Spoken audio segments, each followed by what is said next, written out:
Bonjour, je suis Pierre Hugo, une personne de sexe masculin hétérosexuel, comme une majorité de la population.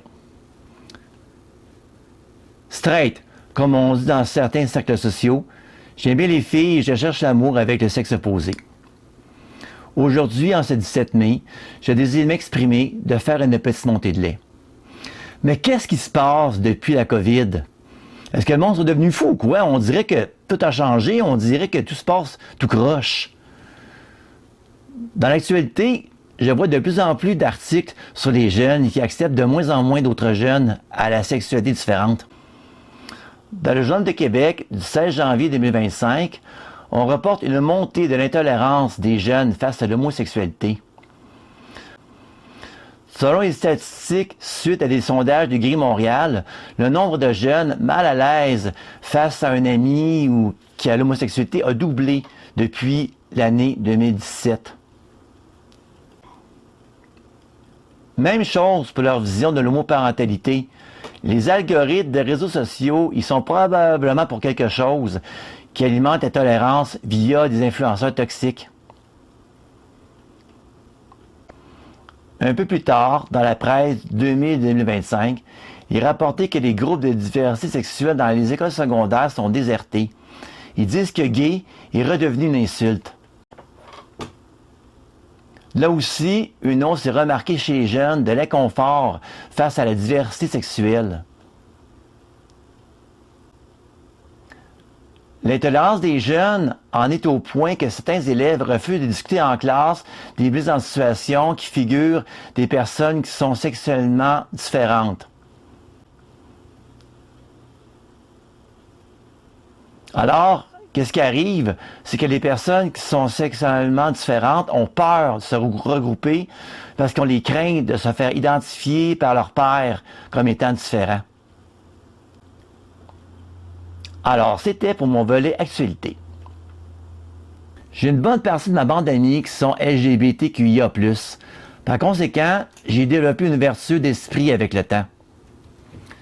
J'ai 55 ans, je suis un peu génération X. Et à mon époque, je me suis fait traiter au secondaire de tapette, de fif, parce que j'étais différent, que j'aimais pas les sports, que je préférais me tenir des filles que des garçons, parce que je me sentais mieux compris par ma différence, parce que j'ai une personne autiste et tout ça. Et aujourd'hui, regardez, j'ai autant d'amis de gars que de filles. Mes amis ont beaucoup d'intérêt comme moi pour les arts de la scène et des jeux de société. Comme j'ai dit, comme personne TSA, autiste, j'ai vécu beaucoup de rejets, beaucoup de moqueries.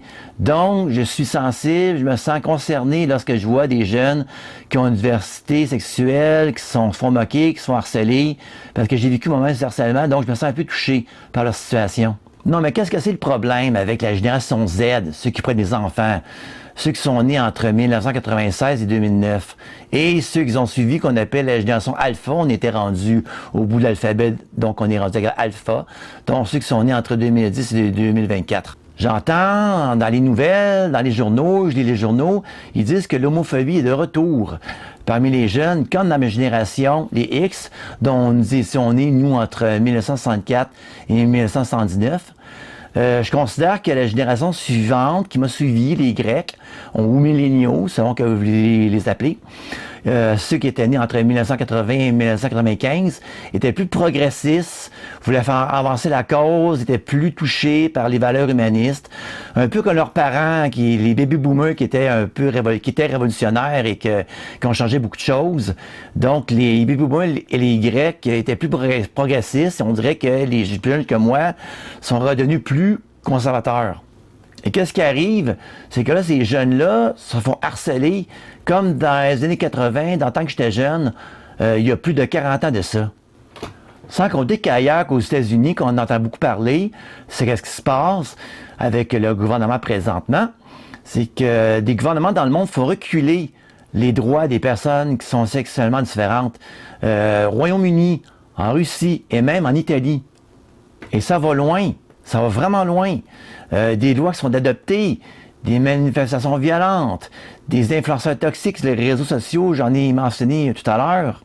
Et je dis stop, arrêtez, mais arrêtez s'il vous plaît. L'homosexualité, ce n'est pas une maladie. Non, si vous avez un ami gay ou lesbienne, vous ne revirez pas gay ou lesbienne. Ne quittez-vous pas, c'est pas contagieux, ça se n'atteint pas, c'est pas une maladie. J'ai eu des amis et plusieurs connaissances qui ont le courage de me faire la sortie de placard un jour dans leur vie. Sans me dire qu'ils étaient gays, lesbiennes, bi, trans, etc. Et ça n'a pas changé ma relation avec eux. La première personne qui me l'a dit, un gars, il était amateur de manga, et pour moi, c'était toujours mon amateur de manga. J'avais une fille qui aimait écrire des poèmes, c'était toujours la poétesse de ma gang. Puis un gars qui aimait beaucoup les trucs technologiques, aujourd'hui, il est encore mon technomane, malgré qu'il nous a fait son coming out il n'y a pas si longtemps.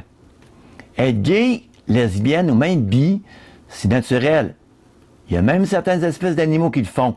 Ça vous intéresse à savoir les moutons en particulier. Et rassurez-vous, c'est même pas héréditaire. J'avais un couple d'amis à moi qui étaient lesbiennes, qui étaient ensemble depuis plus de 20 ans, puis ensemble, ben, ils ont eu 3 enfants qui sont hétéros aujourd'hui. La plus vieille a rencontré un homme en Europe, puis elle s'est mariée là-bas. Elle est restée en Scandinavie, qu'elle est toujours là. Le deuxième, lui, il est musicien, il reste avec sa blonde à Montréal. Et quant au troisième, il devient intervenant auprès de personnes qui sont atteintes d'Alzheimer. Un couple gay ou lesbien, c'est la même chose qu'un couple hétéro. Ils ont le même but de rester ensemble. Ils vont se chicaner sur les mêmes affaires. Genre, les deux gars, ils vont s'assiner parce que le bol de toilette est élevé.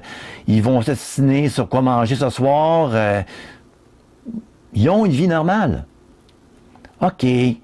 Vous allez me dire que certains gays et lesbiennes cherchent des relations qu'on dit casual, des aventures, mais c'est pareil pour les personnes hétéros. Il y en a qui n'aiment pas ça s'attacher, il y en a qui n'aiment pas être en couple à long terme, il y en a qui aiment passer d'une personne à l'autre. C'est comme ça. Il y en a qui vont me dire, ouais, mais les gars gays, ils sont vite en affaires, ils t'abordent vite, ils veulent aller droit au but rapidement, ils passent pas un paquet de chemin pour te dire qu'est-ce qu'ils veulent. Mais c'est pareil pour les gars hétéros. Les gars hétéros, je connais des filles, mais tellement de filles qui m'ont dit qu'ils sont en fait trop collées, trop achelées par un gars dans un bar ou une discothèque, puis ils n'arrivaient pas à s'en débarrasser. C'est la même chose. Et moi-même, j'ai vécu l'expérience d'un gars trop collant. Je vous explique. Quand j'étais jeune adulte, je faisais partie d'un gros mouvement catholique chrétien de jeunesse et dans le groupe, il y avait un garçon plus grand et plus bâti que moi qui se disait pas intéressé aux gars du tout, mais qui aimait bien me faire des câlins. Longs câlins, de longs câlins, très insistants. Avec un mec qui a 20 cm de plus que toi et 40 kg de poids de plus que toi, c'est malaisant. Je me sentais un peu prisonnier entre ses bras, mal à l'aise. Et je vous avoue qu'à partir de ce moment-là, ben, je comprenais qu'est-ce que pouvait faire une fille dans les bras d'un garçon, d'un homme qui est trop insistant et fait des colleux sans son consentement et que la fille se sent prisonnière, excusez-moi, se sent prisonnière et que je me sentais prisonnier de ce mec-là, là, carrément. Je crois à la réincarnation, comme beaucoup de gens dans le monde, bien que c'est pas compatible avec l'éducation judéo-chrétienne que j'ai reçue. Je crois aussi au karma. Je pense qu'on a des choses à apprendre dans une incarnation, une vie sur Terre, qu'on a des leçons à apprendre, une mission un peu qu'on doit faire.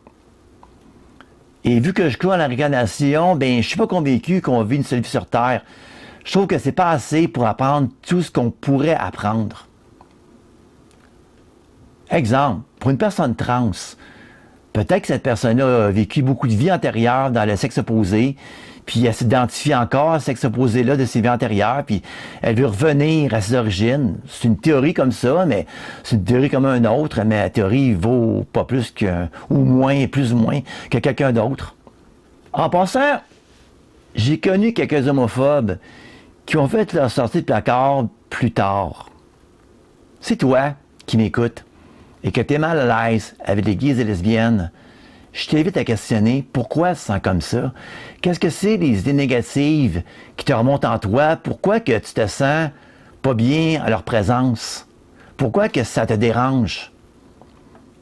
C'est correct d'être différent. C'est correct de ne pas être comme les autres.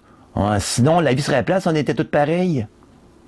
Je vais citer un ami à moi, se traite également. À mes yeux, tout le monde a le droit de vivre et d'aimer qui il veut.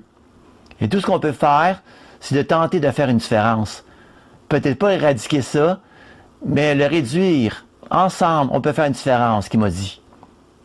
Merci de m'avoir écouté jusqu'au bout.